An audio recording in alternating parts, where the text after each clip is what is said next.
jawigu waa mid degan saacadda Afrikada Bari waxay tilmaamaysaa 5:00 galabnimo qoraxda iftiinku waa mid gabaabsiya waxaan ka soo waramayaa garoonka diyaaradaha ee magaalada Boorama oon hawlo shaqo ku tagay intaasi kadib garoonka diyaaradaha ee magaalada Boorama indhowba waxaa ku socday dayactir ballaaran oo guud ahaanba xafiisyadii garoonkaasi ayna albaabiyadu xidhnaa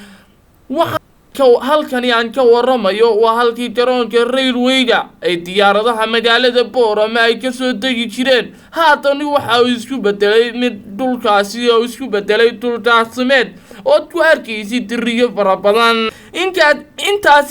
intaasi kadib waxa shabakada caalamiga ee Boorama News warbixin kooban ka siiyay garoonkani mid kamid ah qurbajoodka gobolka Awdal oo gilgiloolay arintaasi Abdo Jaamac Wacays waa mid kamid ah qurbajoodka gobolka Awdal waxaana iiga waramay garoonka iyo sidoo kale waxa uu indiisa ku soo arkay isagoo fariin u diray madaxweynaha Jamhuuriyadda Soomaaliland iyo wasaaradda duulista iyo hawada Soomaaliland iyo shacbiga daneeya horumarka waxaana ii sheegay alaykum raxmatullaahi wa barakaatuh anta oo bisho ay tahay bishii Ramadan maalintii u dambeysay oo bishii Ramadan ay tahay 4 waxaan joogaa garoonkii diyaaradaha oo maanta aan ka fijacsanahay burburka ka muuqda iyo xafiisyadii adabadu u xiran yihiin iyo iyadii oo maxaa hayday garoonkii bartankiisii la dhex degan yahay ayaan maanta ii muuqata waxaan u dirayaa qurbajoogtii aan ka soo jeednay ee gobolkan ka soo jeeday aniga oo magacooga ku hadlaya qurbajoogta waxaan muuqata mataqaanaa in ay maanta burbur ka muuqan yahay wasaaradii duulista iyo hawada lacagtu ma lagaga cunayaa wax allaaliya wax furan iyo wax shaqaynaya ma jirto dawaagi hore waxaan oran jirnay mataqaanaa in xaashay airportka muxuu dhisi layahay waxa jirta mataqaanaa in ay airportkii maanta la bilaqaystay oo bartankeedii la degan yahay runwaygii wax badan uma baahna ee wuxuu u baahan yahay oo dayactir buu u baahan yahay in xafiisyadii dib loo furo in runwayga la saaro maxay hayday daamirkii la saaro ayuu u baahan yahay airportku de waxaan aan u dirayaa qurbajoogtii Awdal in ay gacan ka soo geystaan oo ay lacagtan ay soo dirayaan boor baa lagu dhisayaa iyo airport baa lagu dhisayaa la leeyahay wax dayactir oo ay ka sameeyeen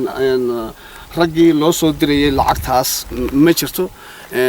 waxaan aan leeyahay in kasta oo aan marka aan noqdo aan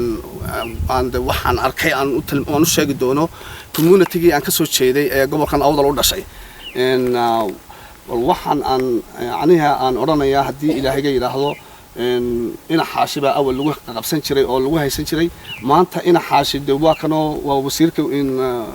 wasiirkan maxaa hayday madaxtooyada maanta waxa haysta nin gobolkan Awdal ka soo jeeda ayaa maanta haysta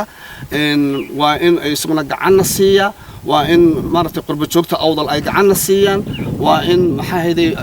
Awdal kuwa degan Boorama degan ay gacanna siiyaan waa in maanta airportkii wax laga qabtaa sida maaragtay airportada Burco waa la dhisay airportkii Berbera waa la dhisay ka Hargeysa iska daa hadalkiisa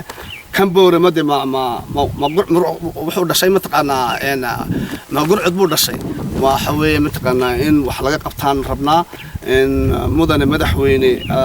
madaxweynaha Jamhuuriyadda Soomaaliland waxaan aan leeyahay in aad dib u eegtid mataqaanaa bal goboladan Awdal iyo Salal airportkooda bal inaad dib u eegtid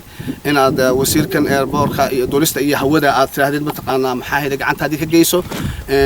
insha Allah bidmillaahi kariim anaguna waxaan sameyn mataqaanaa wixii intii karaanka iyaga ahayd qurbajoogta Awdal ka soo jeeda waxaan ku baraarujinayaa in ay iyaguna gacan weyn ka soo qaadan doonaan insha Allah garoonka diyaaradaha ee magaalada Boorama markaad gaadhid maaha mid ay indhahaagu milicsanayaan sababtoo ah waxaad arkaysaa wax ka duwan waxyaalaha kale ee la qabaan garoonada kale ee ka jira Somaliland taasina waxay ku tusinaysaa habacsanaanta ballaadhan ee ku habsatay talada dalka hayse ee kulmiye oo horgaamiye Mudane Axmed Maxamed Maxamuud Silaayo. Tanina waxay ka jawaabaysaa mid ayna una magaalada Boorama iyo garoonka diyaaradaha magaalada Boorama ayna warba ka hayn. Cabdirasaaq Cumar Miicaad, Cabdirasaaq Qawliyo, shabakada caalamiga ee Boorama News.